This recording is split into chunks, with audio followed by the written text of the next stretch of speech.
From the 1011 Now streaming studio in Lincoln, Nebraska, this is the N Report Husker Show, sponsored by Fat Dog's Convenience Store. Hi, everyone. Bill Rentschler alongside Kevin Sjuts in the 1011 Now streaming studio. Another edition of the N Report Husker Show brought to you by Fat Dog's Convenience Store. Kevin, got a lot of headlines to kind of talk about. Really quickly, though, kind of want to start off kind of putting Husker football, spring football to bed. Kind of where do you put the program here as we kind of come out of spring and look towards summer? I don't know that you feel any worse about the team. You don't feel any better about the team, right? Right, yeah. The team is what it is, and Dylan Raiola is going to be the quarterback. They have some nice wide receivers, and I think that the 15 practices, we can call it 14. The 15th was Husker Games, the inaugural event of that. They were very beneficial for a lot of the newcomers. And when you say newcomers in general, you think of a few offensive lineman additions and then specifically the wide receivers. And the chemistry that was built between Dylan Raiola and Dane Key and Isaiah Hunter, I think that's going to really benefit this team as they transition into summer workouts, summer conditioning, and then when they gather again in July as they get ready for the upcoming 2025 season. Yeah, I don't think there was really any injuries that you heard about this spring. Last spring you had the chasing three, didn't have that this year. So again, it just seemed really quiet, very uneventful, which is probably, I guess, how Matt Rule would probably want it.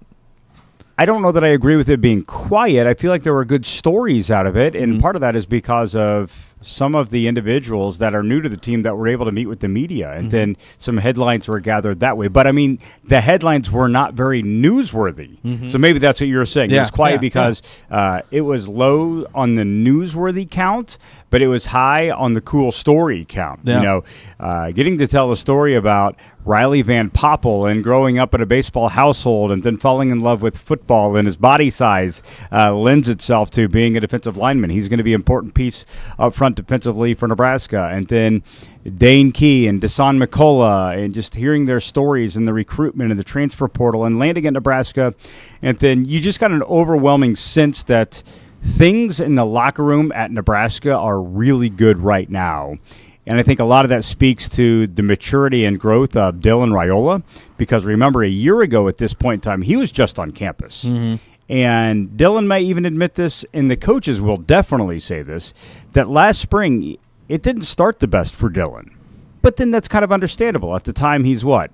An 18-year-old that's, playing Division I football, learning how to manage class, we're learning how to be in all the meetings, the demands of just being off on your own for the first time. But, man, now you saw him at Husker Games, right?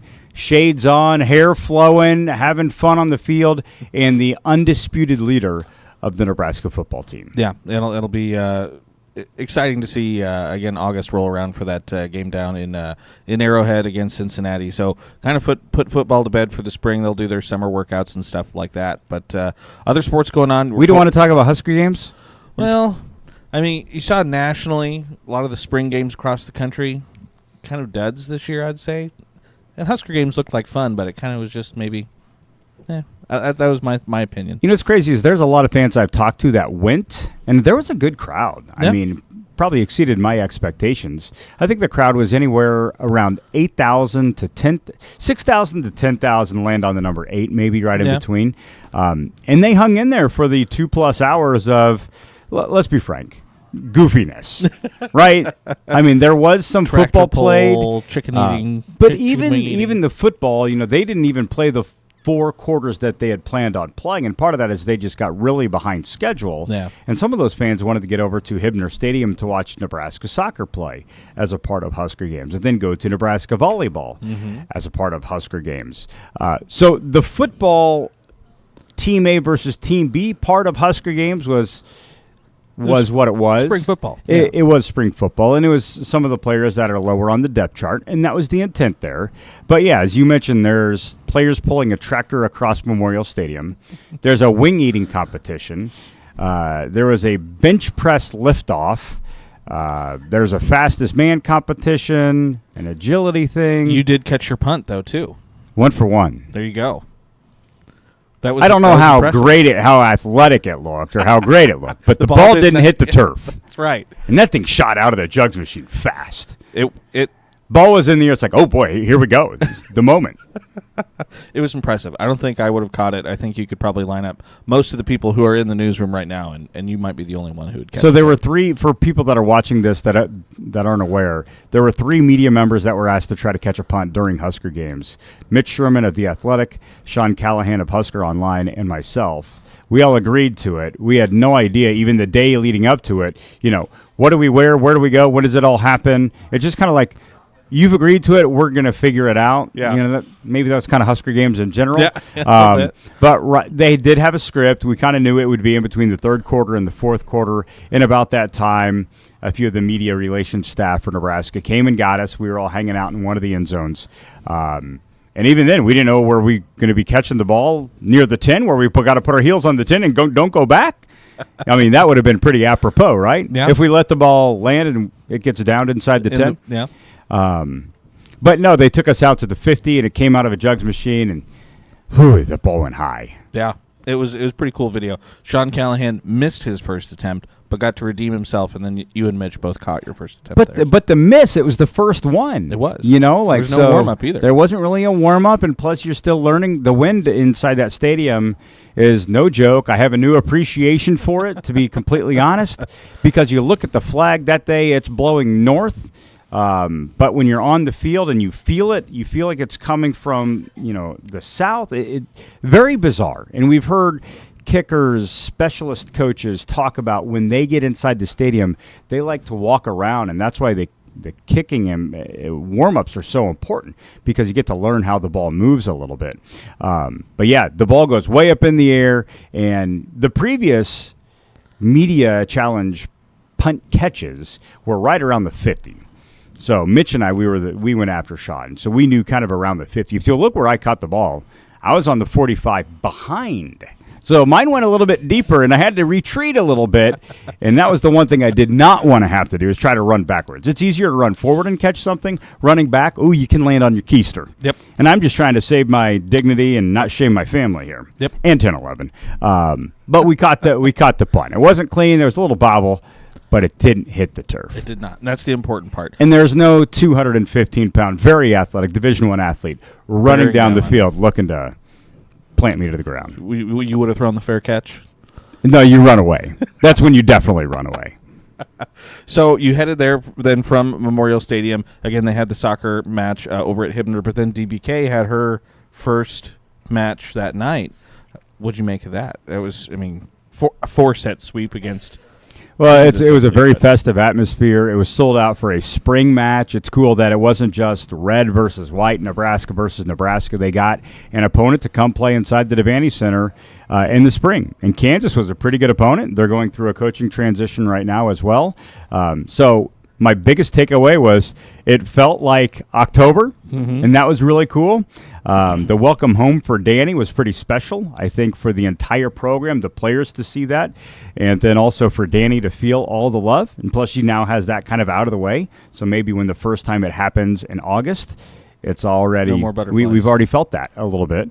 From a volleyball perspective, you got to see some of Danny's fingerprints on what they're going to do already.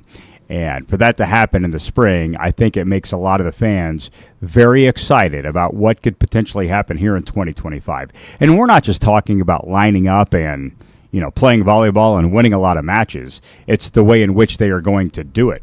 Danny has found ways to creatively get everyone on the floor. And not to say that that's what they're going to do in the fall, but she probably spent a lot of time trying to figure out how to mix and match the lineups and the rotations. So she can do that.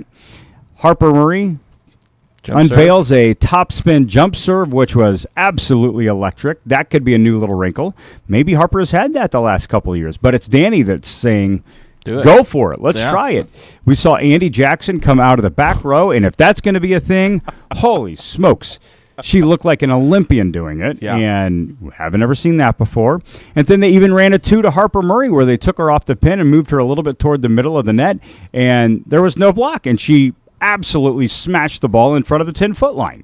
So, again, little things, and if that's what they're able to do in a couple of months, what can they do after summer training, summer workouts, and then into the preseason's training camp? You didn't really think, they've been so good. It's like, how could they get any better? And then DBK just adds these little wrinkles. You got Andy Jackson flying, feels like 10 feet in the air out of the back row. It'll be really impressive to see what they do this fall. Yeah, so it's like the fascination with this team increases even more, and I think the imagination for the fans starts to run wild about, like, wow, if they're able to do that just in an exhibition match, what does the season look like? I'm still very curious as to what the lineups look like and how deep Danny goes with this team.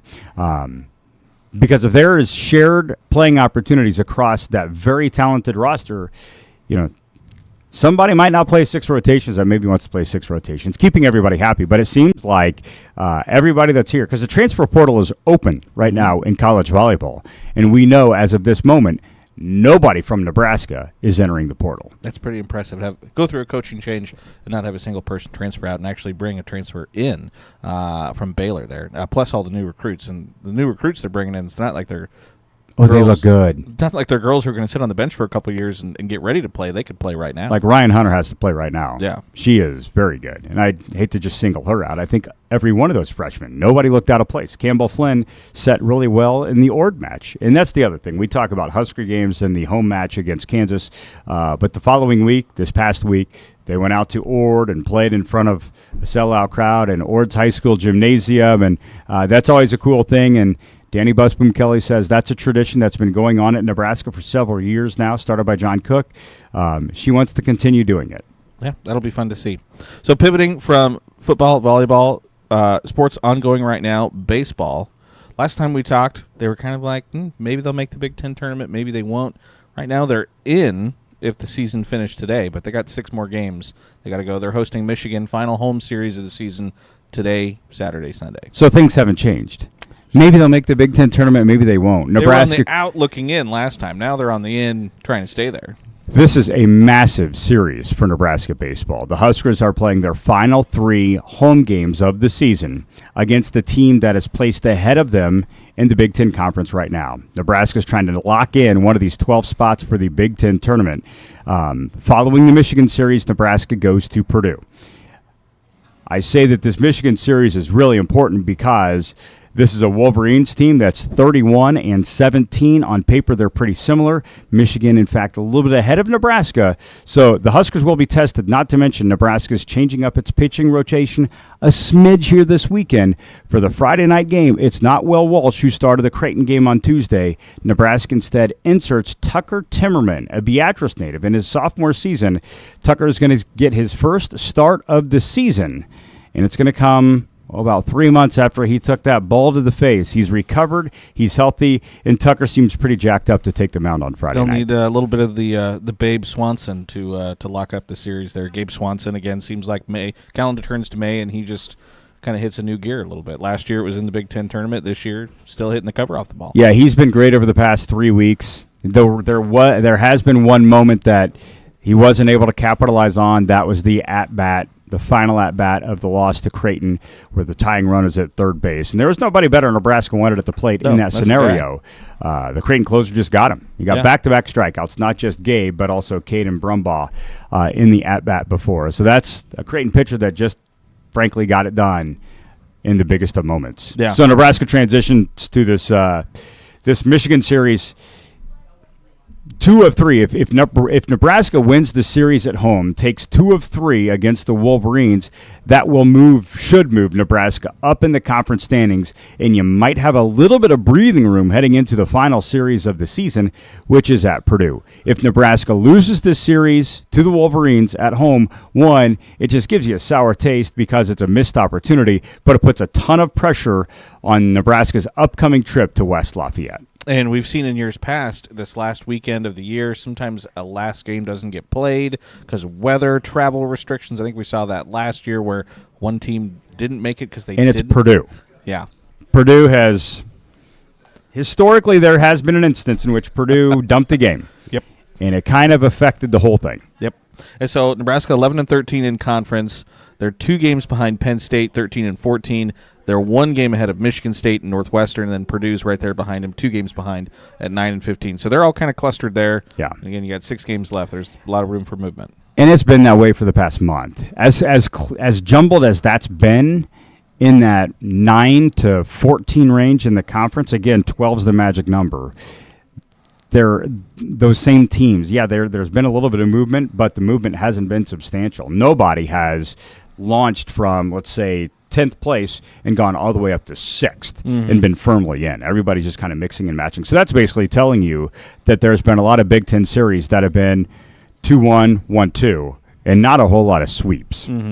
And so then moving over to the other diamond, softball, Nebraska in the Big Ten tournament right now. They beat Penn State yesterday. They've run with Penn State, I believe. They're going to take on UCLA later, and we just realized coming on here that actually Oregon, top seed, lost yesterday. But the other side of the bracket is 8 seed Michigan, 12 seed Purdue. So if they can get by UCLA, definitely like their chances in the championship. Yeah, we might have buried the lead here on the N Report Husker Show, Bill, because Nebraska softball is playing tonight in the Big Ten semifinals against UCLA. This may be the de facto conference championship game because the other side of the bracket, it is 1-4 are gone. It's 8-12.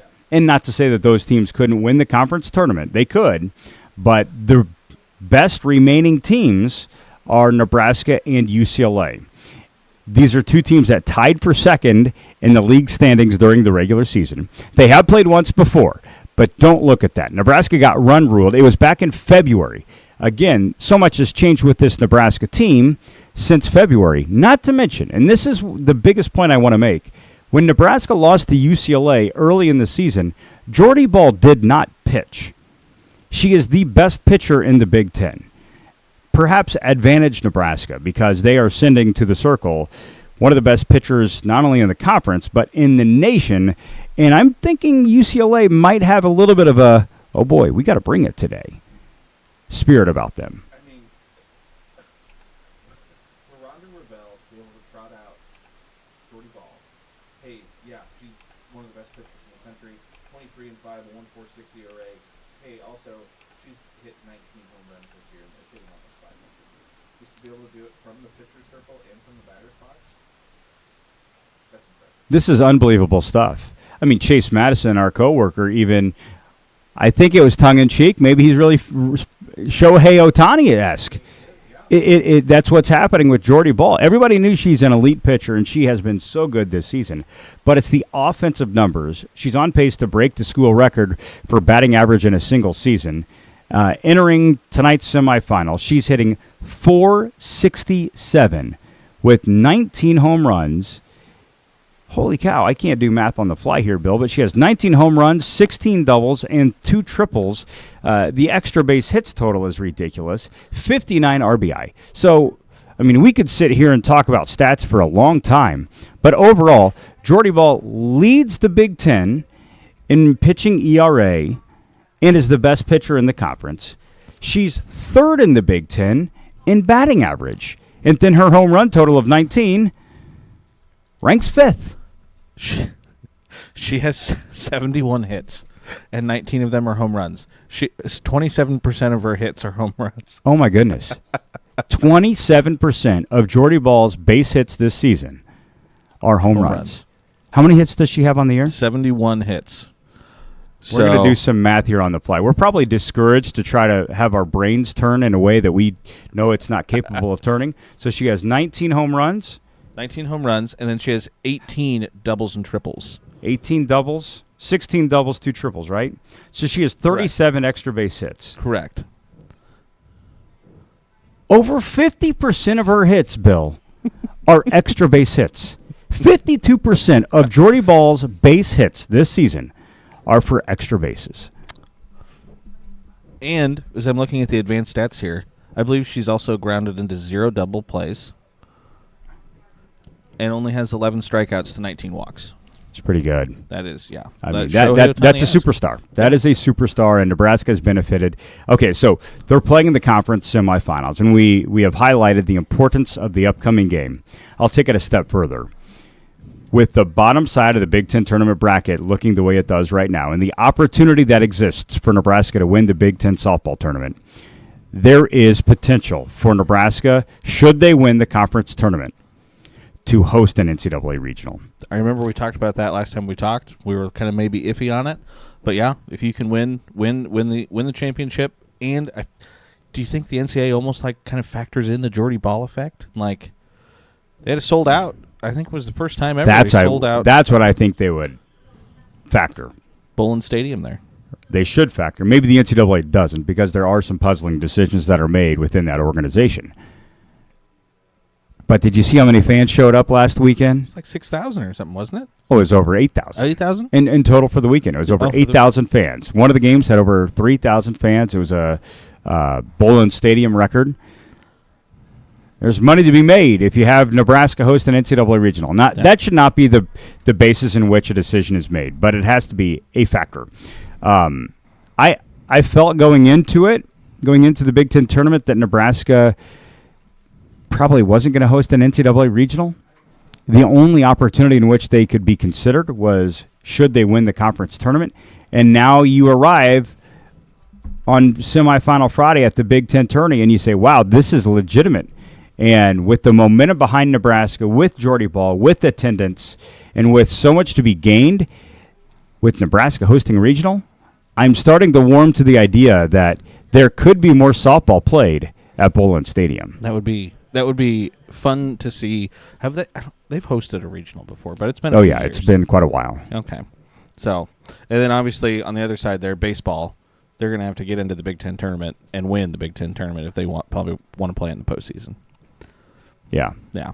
So. Yeah. There are 6 games left in the regular season. One, they have to get into the Big Ten tournament. Yeah. Yeah. I mean, if Nebraska goes on a heater here late in the year and they make a deep run at the Big Ten tournament, I think there's a chance they could go into the NCAA tournament. Right now, without getting into all the numbers, the Warren Nolan numbers and the RPI and all that stuff, the clearest path for Nebraska to make the NCAA tournament is to win the Big Ten tournament. There does exist a scenario in which Nebraska wins enough games, gets into the Big Ten tournament, and doesn't win the conference tournament, but still makes regionals. But the win total needs to increase because as of right now, Bill, and 25, Nebraska has a sub 500 record. Yeah, yeah. So like you have to win seven at minimum 7 games. They've played a crazy tough schedule. Yeah, and the last I saw, Nebraska's RPI is hovering around 70. 64 teams make the tournament. Yeah, so, I mean. But there's a lot of conference champions that can get in there, and there are bid stealers in college baseball. So say win 4 out of your last 6. I'd say 5 out of the last 6. 5 out of the last 6. 5 out of the last 6 probably make the finals, if not the semis of the Big Ten tournament. Okay. I mean that's a lot to ask of a team that hasn't been able to string together a ton of wins throughout the course of the season. They've won games, but getting on a 7-8 game winning streak has not happened for this group. All right. And so, I mean, track and field, they got their Big Ten Outdoor Championships coming out next week. Is there anything we should maybe be watching for track and field at all? No, but they're going to be primed and ready when Big Tens roll around at the Nationals. They've got both sides, men's and women's, pretty loaded. Yeah. All right. Anything else you want to make sure you get mentioned in there, Kevin? Nope. All right. Well, I appreciate your time as always. Appreciate everyone for tuning in, listening to another edition of the N Report Husker Show, brought to you by Fat Dog's Convenience Store. We appreciate everyone. Hope everyone has a great Mother's Day weekend. You've been listening to the N Report Husker Show, sponsored by Fat Dog's Convenience Store.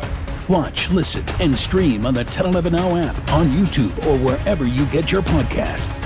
For more Husker coverage throughout the week, watch the N Report on 1011 Sports at 6 and 10 p.m. and download the 1011 Now app.